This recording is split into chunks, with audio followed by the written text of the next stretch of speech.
Hello and welcome back to this episode of the Peak Results Academy podcast. I'm your host, Rich Fournier, and in this episode, I sit down with veteran agent John Farrell from Broome County, New York. Now, John has had an incredible career selling over 4,000 properties, running a real estate brokerage, and holding the title of his market's top producer for over 25 years. And in this episode, John shares how the market has changed over the years, but how the need for consistency has remained the same in whatever strategy you employ to generate business.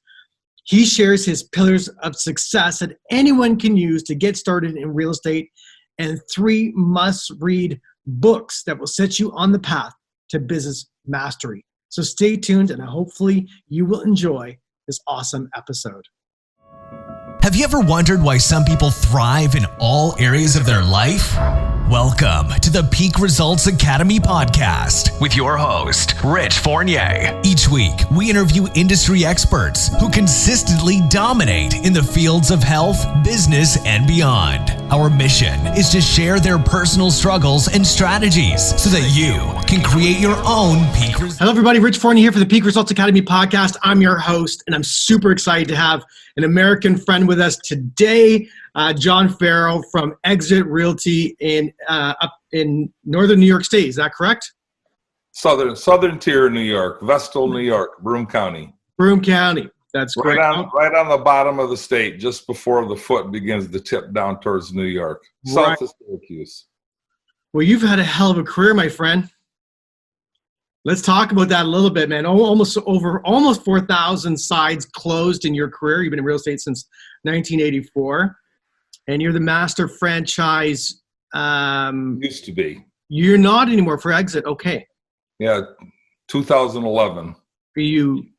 So, let's get started here. I mean, very few people ever make it past 5 years. Never mind since 1984, doing over almost 4,000 transactions personally. It's a hell of a career. How did you do it? You must have had a magic book. Yeah. Well, I grew up in a little town called Olean, New York, which is south of Buffalo, right on the southern tier line, and went to Ithaca College for music composition. And while I was there, I put myself through school by operating a band, a wedding band, a tavern group, and after the graduation, I went on to run that entertainment business till 1984, when I decided to become a real estate broker rather than a guitar player, because you could see the demise of the music business, and we certainly are glad that we did change careers. So in 1984, I started as a real estate salesperson with a little guy, a guy who'd only been in the real estate market for a couple of years. He was a friend of mine. And then worked there for maybe 3 years, and then started my own one-man brokerage, and then went on to join a group brokerage. 8 brokers got together to be a big group, and then went on to Century 21. And then 2002, I discovered the exit formula. So I teamed up with Tammy Bunnell at Exit Realty, and I bought the upstate New York master franchise. So in addition to selling 100 houses a year plus, I ran the upstate New York region until 2011. And after that, I just focused on operating our own brokerage and partnering up with my son, Bob, who now is the primary broker of the company. I tell everybody, Bob used to be my son, now I'm Bob's dad. So I'm still selling about 150 houses a year, just having a lot of fun showing houses and helping people make their life better.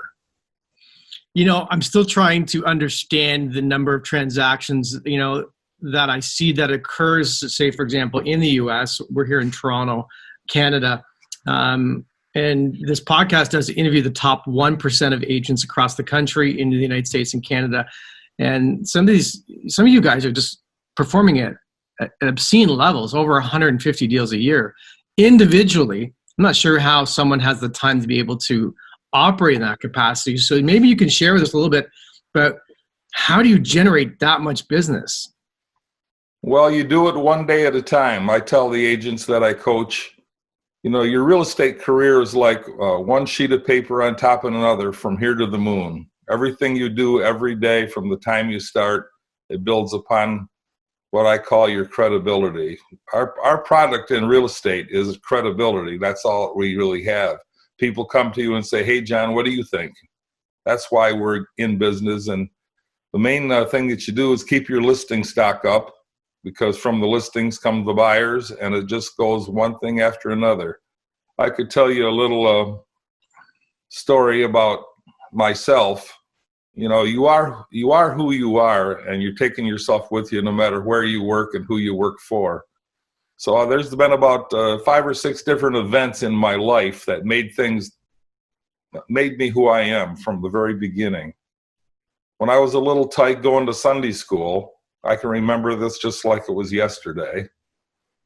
Mrs. Marquis, the old preacher's wife that taught Sunday school, she told us the story of the Good Samaritan.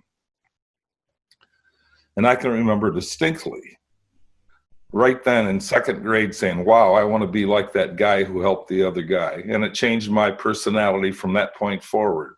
So that was a huge event in my life. So, when you go in one direction, you shift direction, you keep going that direction.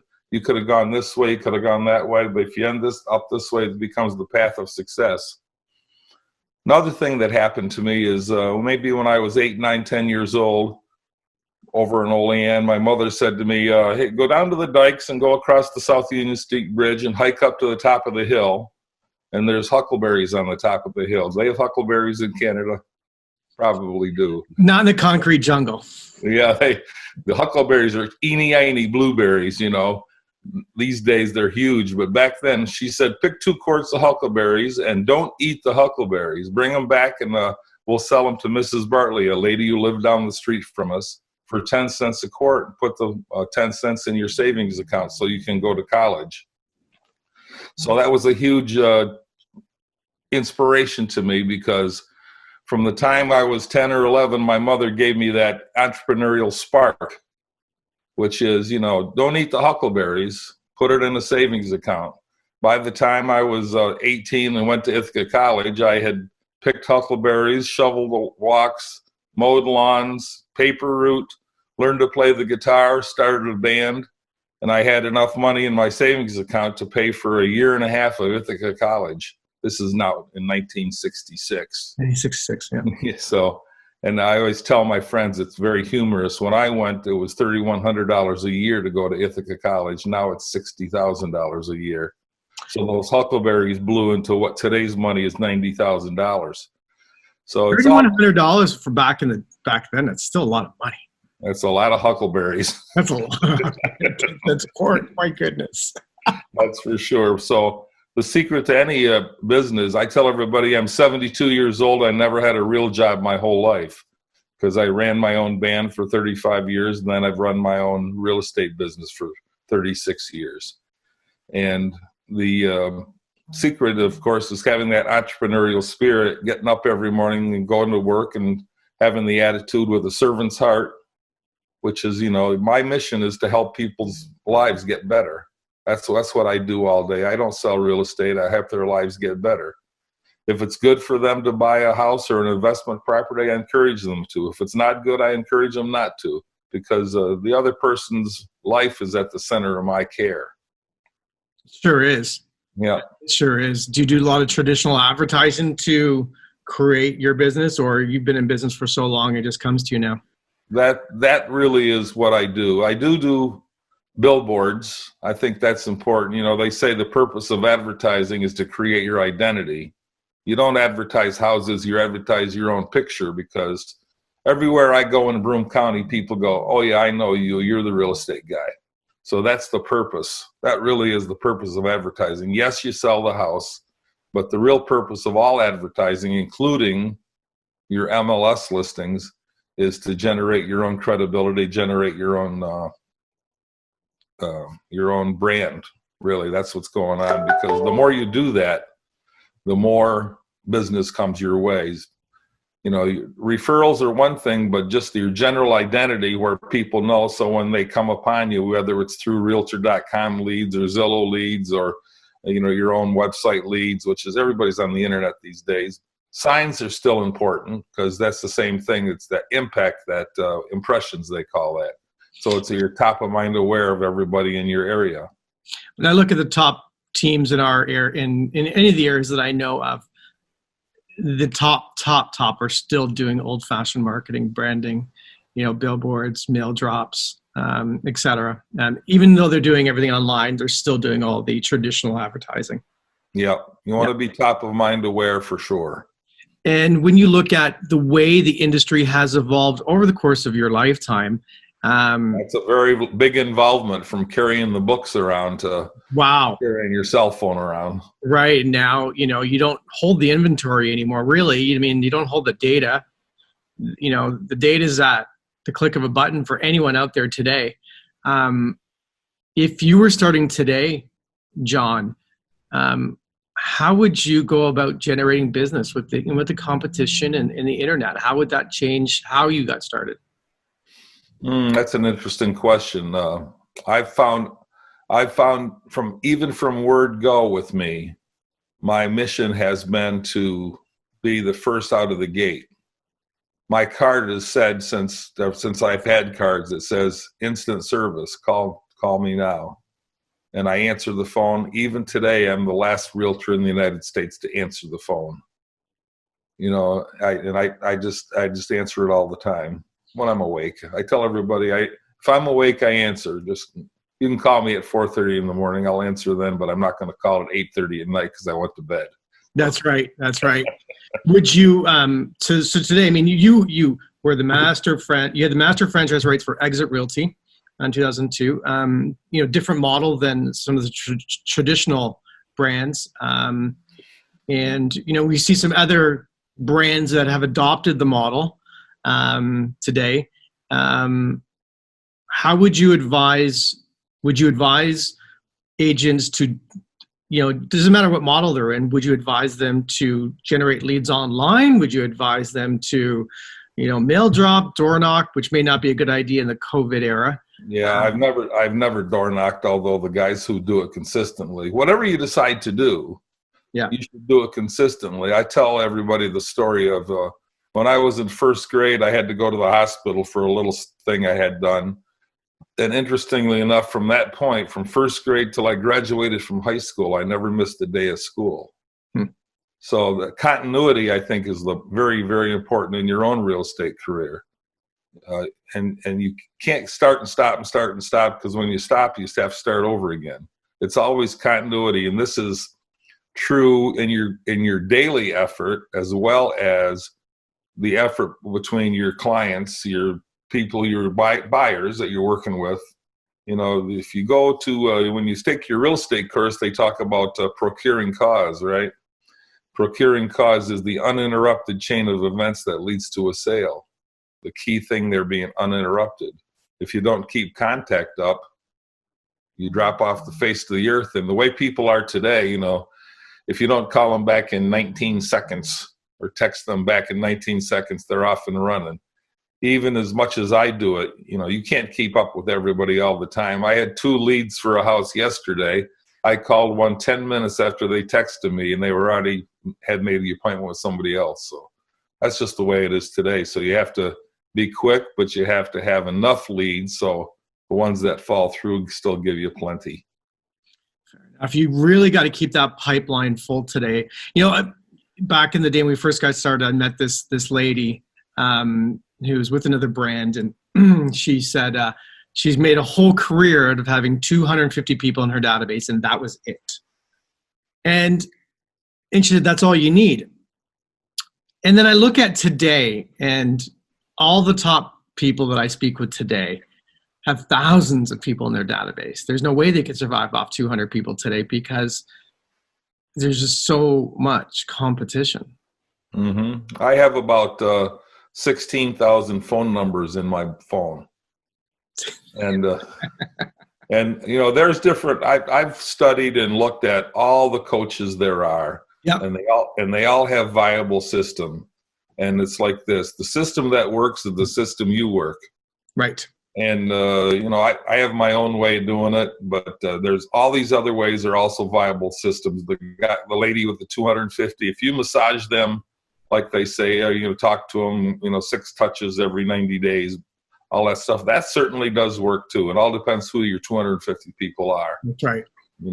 I've always been first out of the gate. I'll show anybody anything, anywhere, anytime.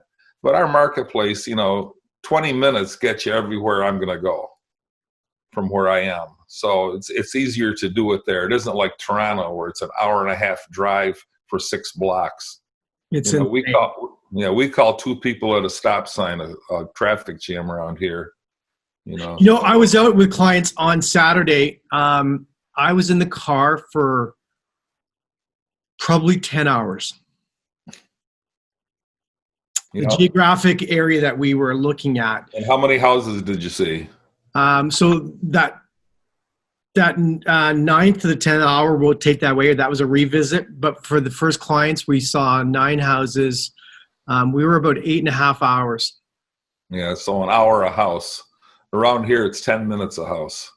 Well, by the time you commute and you drive and I can show 10 houses in 2 hours. Yeah.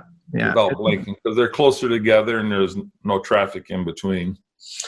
Of course, I have to sell 10 to equal the commission for year 1. So it definitely depends on the market for sure. When you look at either starting as an individual agent, joining a team, what would you do today? Well, I've been asked this question a lot of times, and the first thing I would say to anybody is if you're going to start in, the first thing you should do is hire an assistant to do the paperwork. I work I employ 4 different folks, women who work for me that just take care of the paperwork.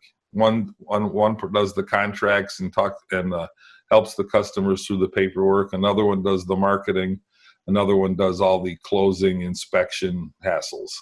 And they bring me in when I have to, not all the time. To take care of all the processing flow. My mission is to stay out in the field, shaking hands, smiling, telling them I love them, and let's go look at another house. So you don't even sign a listing contract or a buyer contract. The girls do.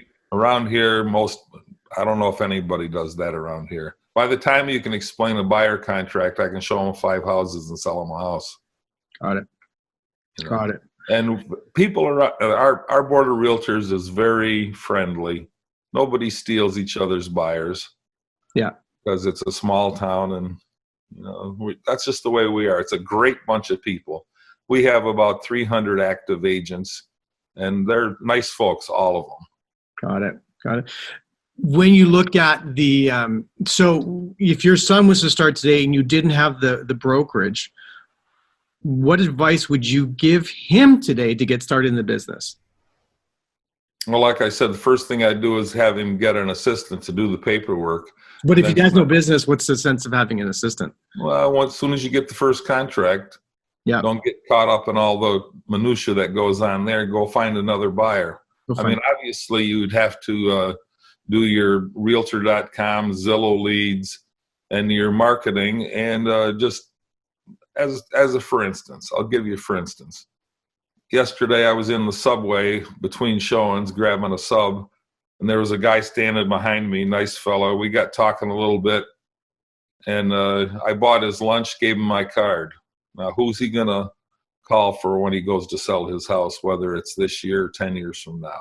It's just simple. Just tell everybody that you're with, keep your image up, keep your credibility up. Make sure you act with total integrity all the time, and if you have their interests at heart, it comes easy.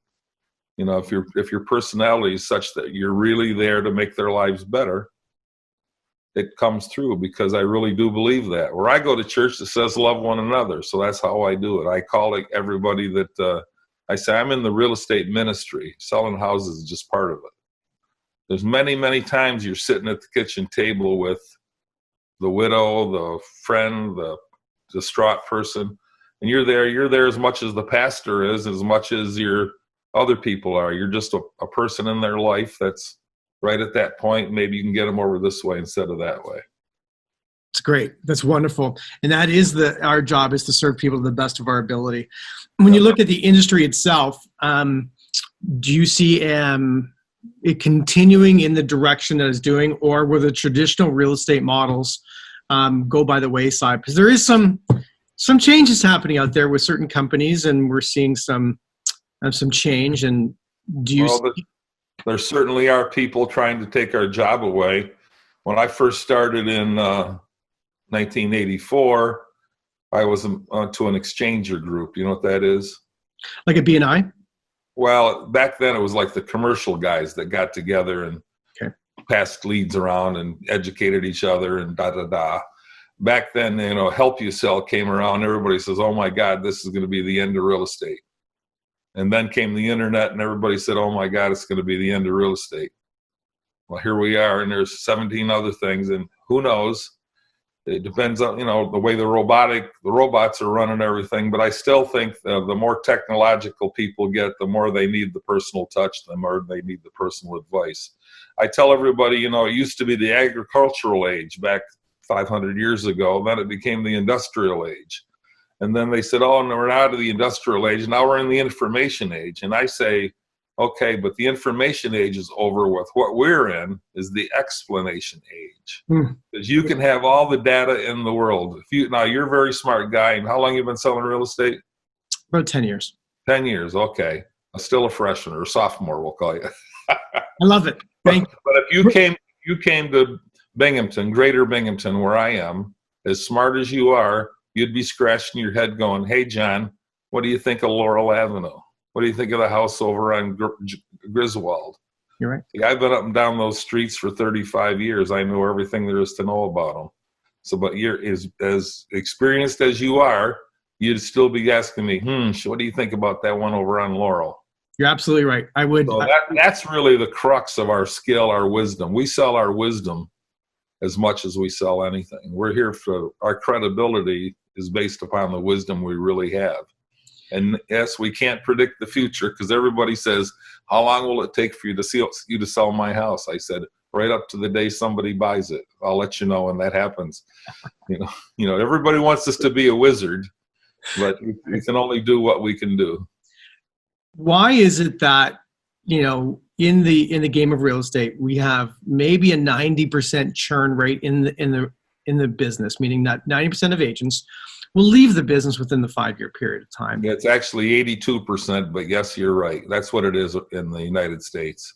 And I've done the statistics. I've been the MLS chairman of our board for 25 years. So I've done the statistics where right around 80 to 82% drop out after 5 years. That's because they've dropped out before that. They just keep paying their license. Yeah, right. Well, that's because it's the same, hyperbolic curve like anywhere where, 20% of the people make 80% of the money. I think the way it is in our board, and I've done that statistic, I think 16% of our board members do 50% of the deals. And then the next 16% do 25% of the deals. So you have 33% of the people doing 75% of the deals. So 2/3 of the people are dividing up 25% of the market. And it's a smooth curve, from the people who do 2 deals a year to the people who do 12 deals a year. And you can't make a living on 12 deals a year. Our average commission would be about a couple of thousand. For the agent. And when you look at, is it mindset, or is it like why, what's the difference? I think that's the natural course of events. I came out of the music business. Look what that curve has turned into. Paul McCartney makes all the money. Yeah. And even the well-known famous people, they're way down the curve in terms of money. It's that curve runs that's like this because of the way the technology, YouTube and all that, the music business is evaporated for the most part. I know professional guys who went into the music business, wonderful people, 25 years old, fantastic drummers, and he makes $18,000 a year on tour with acts. Yeah. So, it's the same thing. It's insane. When you look at the industry itself, why are we still having so much business occurring during the time of COVID? That is the wildest card of all. I have no idea an explanation of that. My suspicions are threefold. One is, I sold a house to a guy yesterday. He got a 2.85 interest rate. Outrageous. It's the lowest rates in my lifetime, and I've been around a long time. Is that a 30-year? 30-year, 2.85. So we're at about 1.75 and a 5-year. Wow. That they're giving the money away. And so but I think also the millennials have all woke up. That's a second factor. The millennials are now 35 years old. My son's 38, so he's a little bit ahead of that. But the 25 to 35s and they're supposedly a larger bubble than we were as baby boomers.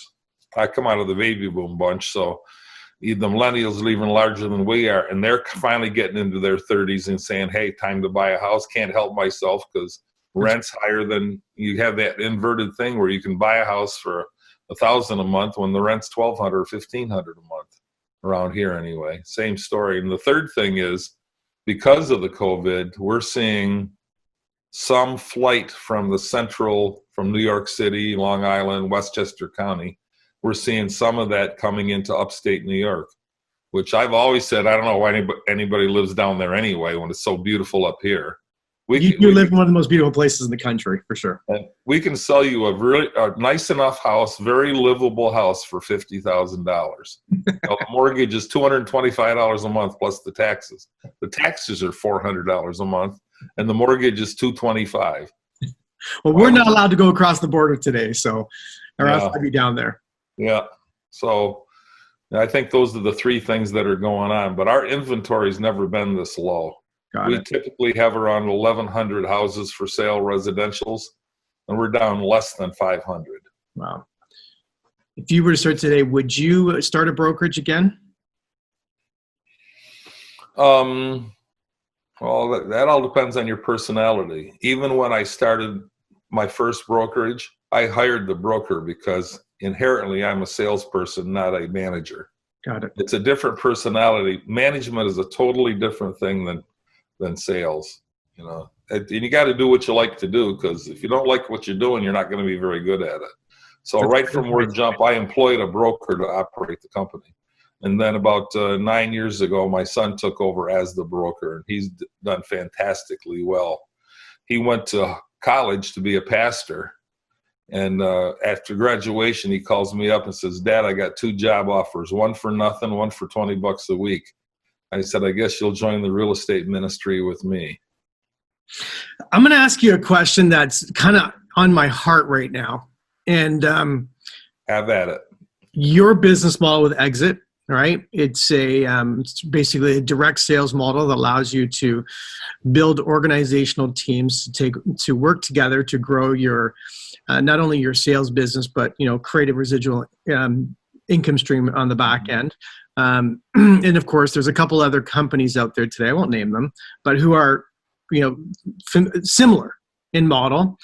When I look at those models versus the traditional brokerages, I'm surprised that your models have not taken over the entire industry. So I'm a fan. And do you think that the business models that you guys have and a couple other companies have similar models will take over the industry?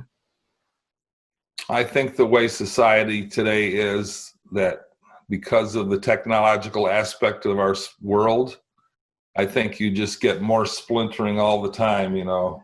Everybody's ideas keep on growing.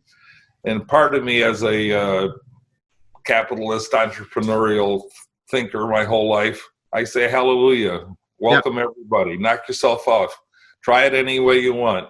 Because I think, but the exit system, it's been fantastic to me. I think I do scratch my head and say, how come everybody doesn't do this? Because fundamentally the brokerage shares 80% of the profit with the people who help recruit in. The brokerage runs on a very thin margin. Both my son and I sell houses as the owners of the company, and we put all the money that the company generates back into the agents, because we look at it as a clearinghouse for our own business and a clearinghouse for the agent's business, and we're just help them to make their lives better. So our model extends personally right through that personal ethic that we have, which is we're here to make everybody's lives better, including our agents. So even though we share, you know the way it works, they get 10% of the people they bring in, and most brokerages don't even make 10%. So on the traditional model, if they're have to pay managers, et cetera, et cetera, et cetera, et cetera, it's just the margins are very thin for all brokerages through the whole country. You got to be gigantic to keep anything at the tail end of it, which is all business models. You just keep what's left after you risk everything. After you risk everything, yeah. I think one of the biggest brokerages in Canada, about 18,000 agents, and I think the corporate side, I think their profit is around 6%. Yeah. And then we give away 10% of it. Right. So, we operate, when all the smoke clears, we operate on around 16%. Around 16%. But once again, we're in a marketplace where the average sale is 110,000, so the average commission's around 3,300. 16% of 3,300, we're in for $400 a deal average. Right. You better be moving. Yeah, so that's why you got to just keep on. So Bob and I make our living selling houses, and the rest of it goes into helping their agents get better. It's amazing. Well, I really appreciate you spending some time. Some of my takeaways this morning are you better continue to advertise. You better be top of mind consistently. You better do the right job for people above and beyond worrying about the transaction. And you better keep in contact with people, or else you're going to lose them. Absolutely. Yeah. You asked me about things I would do. Here's a real important one, is when I was in high school, because of where my father worked, I had the choice of either walking through the snow and getting there or riding with him 45 minutes, an hour earlier than school started. And what just circumstantially happened is there was about 7, 8, 9 of us, 10 of us perhaps, that kids that came to school early. This is high school. Yeah. And we developed, we would go up and we'd sit behind the auditorium stairs because that was the only place there was to sit in the hallways. And we all did our homework together. So this really is what, Napoleon Hill calls a mastermind group. Mm-hmm. And of those people that sat on those stairs with us in the morning that did our homework and helped each other and coached each other, about, I think every one of them was in the top 10 of the class. So I'd encourage anybody to join a mastermind group. My son actually started one 8 or 9 years ago, which still goes now. With the COVID, they haven't been able to meet. But for him, it was the young professionals, the insurance guy, the financial guy, the contractor guy, and they just had once a week they had lunch together. I think maybe once every 2 weeks they had lunch together, passed leads around. It was at his own personal. It's not a BNI thing because that's too regimented, but it was his whole group of friends, the sphere of influence that you have. And he's made, half of his deals came from his mastermind group. So that's one of the things I would do immediately, no matter what age you are. Go start your own mastermind. Okay, I think it's great advice. What book would you? 3 books that you'd recommend for someone starting today? First of all, the Bible. I'm a hallelujah guy, if you can't tell already. Second would be Napoleon Hill's book, and the third, the little one, is called As a Man Thinketh, Robert Allen. James Allen, that's right. Robert Allen was the nothing down guy, right? He was. You're too young to remember that. Right? No, I used to read a lot growing up, and one of my favorites is As a Man Thinketh, and I know it's a little bit gender biased. One of my favorite parts in that manuscript was the soul attracts what it secretly fears. Yep. And, it was one of the most compelling lines that it's always stuck in my head. So, well, the other thing I would say is 3. You asked me for 3 books. I'd say, look, read every book you can get your hands on. Read everybody, and it's amazing today. You can go on YouTube and you can see all the fantastic coaches. They all tell you 90% of what they have to say for free. And just go on and just put in real estate coaching, real estate salespeople. There's thousands of them, and they all have their own way of saying the same things over and over, and digest it down and learn to. The other thing I tell everybody that when I'm coaching them is, why do we get paid? I ask them. And the answer is because we know what to say. Learn the language. Because if you say the right thing, say the right thing, say the right thing, say the right thing, you get the check. If you say the right thing, say the right thing, say the wrong thing, oops. You lose the check. I agree. So it's all in the language, and learn what to say and how to say it in your own wonderful, sweet way.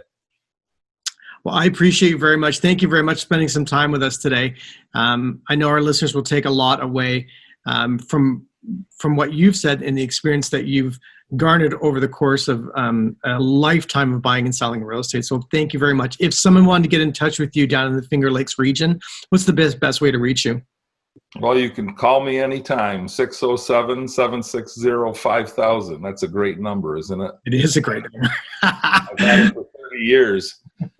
607-760-5000, or John at exitnys.com. Perfect. John at exitnewyorkstate.com. Well, John, thank you so much for spending some time with us today. You have yourself an amazing Monday, and I wish you nothing but the best over the next 6 months. God bless you. Have a great day. You too. Thanks for tuning in to today's show. If you like what you've heard and you're interested in seeing if you are fit to work with Peak Results Academy, here's what I want you to do next. Head over to peakresultsacademy.com/call. That's peakresultsacademy.com/call and book an appointment to speak with our team. We'll get on the phone with you for about 45 minutes and get you crystal clear on 3 things. Number 1, what do you really want out of life and your business? Number 2, what is not working for you today? And number 3, the exact strategy you should be using to create massive change in these areas. Remember, changing your life and creating massive results does not happen by itself. You need expert guidance to make it happen. We're helping clients all over the world create peak results in their health, in their businesses, and in their personal lives. To see if we can help you do the same, head over to peakresultsacademy.com/call. We'll chat soon.